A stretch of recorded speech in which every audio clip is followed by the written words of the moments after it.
Let's use PROC CORR to produce correlation statistics and scatter plots for our data. Our goal is to identify, both visually and numerically, which predictors are linearly associated with sale price, as well as the strength of the relationship. By default, PROC CORR produces Pearson correlation coefficients and corresponding p-values. Here's the code. Let's look at part A. The PROC CORR statement specifies Ames housing 3 as the dataset. To rank order the absolute value of the correlations from highest to lowest, we're using the rank option. To request individual scatter plots, we specify the plots equal to scatter option. After the keyword scatter, you see two more options. nvar equal to all specifies that all the variables listed in the var statement be displayed in the plots, and ellipse equal to none suppresses the drawing of ellipses on scatter plots. The var statement specifies the continuous variables that we want correlations for. By default, SAS produces correlations for each pair of variables in the var statement, but we'll use the with statement to correlate each continuous variable with sale price. The image map option in the ODS graphics statement enables tooltips to be used in HTML output. Tooltips enable you to identify data points by moving the cursor over observations in a plot. In PROC CORR, the variables used in the tooltips are the x-axis and y-axis variables, the observation number, and any variable in the ID statement, which in this case is the variable PID. I'll submit part A of the program. By default, the PROC CORR analysis first generates a list of the variables that were analyzed. It also displays descriptive statistics for each variable, including the mean, standard deviation, and minimum and maximum values. Here you can see the correlation coefficients and p-values for the correlation of sale price with each of the predictor variables. Notice that the table is ranked by the absolute correlation coefficient. Basement area has the strongest linear association with the response variable, with a correlation coefficient of about 0.69. Therefore, basement area would be the best single predictor of sale price in a simple linear regression. The p-value is small, which indicates that the population correlation coefficient rho is likely different from 0. The second largest magnitude correlation coefficient is above ground living area at about 0.65, and so on. Let's look at the scatter plots. Above ground living area seems to exhibit a noticeably positive linear association with sale price. Of course, the scatter plot with basement area also shows a positive linear relationship. Notice that there are several houses that have basements with a size of 0 square feet.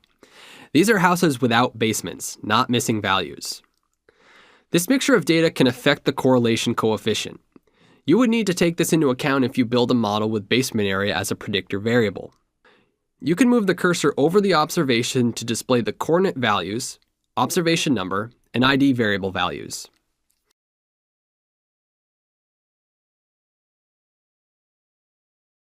The scatter plots with total deck area and lot size show the variables have weak correlations with sale price, because a horizontal line could be an adequate line of best fit. As expected, sale price and the age of the house when sold have a negative linear relationship. The older the house, the less the home tends to sell for. The scatter plots with the total number of bedrooms and bathrooms have few continuous values and could be analyzed as classification variables. These plots are basically displaying the distribution of sale price at each level, similarly to a box plot. However, the scatter plot with total number of bathrooms seems to exhibit a positive linear relationship, as the center of the distributions tends to increase as the number of bathrooms increases. Overall, the correlation scatterplot analyses indicate that several variables might be good predictors for sale price. When you prepare to conduct a regression analysis, it's always a good practice to examine the correlations among the potential predictor variables.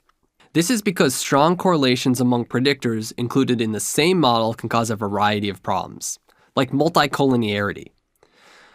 Let's go back to the Code tab and look at Part B of this program. We want to produce a correlation matrix to help us compare the relationships between predictor variables. The correlation matrix shows correlations and p-values for all combinations of the predictor variables. Here we'll limit our attention to the strongest 3 correlations with each predictor. In this PROC CORR statement, We're using the no simple option to suppress the printing of the simple descriptive statistics for each variable. The best equal to option prints the n highest correlation coefficients for each variable, so in this case, the 3 strongest correlations. I'll submit this step. In the results, notice that the variables are still listed, but the table of simple statistics is gone. There are moderately strong correlations between total bathroom and age sold, negative 0.52889, between total bathroom and basement area, 0.485, and between bedrooms above grade and above ground living area, 0.48431. If some of these potential predictors were highly correlated, we might omit some from the multiple regression models that we'll produce later in the course. Strong correlations among sets of predictors, also known as multicollinearity, can cause a variety of problems for statistical models. Correlation analysis has the potential to reveal multicollinearity problems, but additional methods to detect it are necessary. Bivariate correlations in the range shown above are not causes for concern.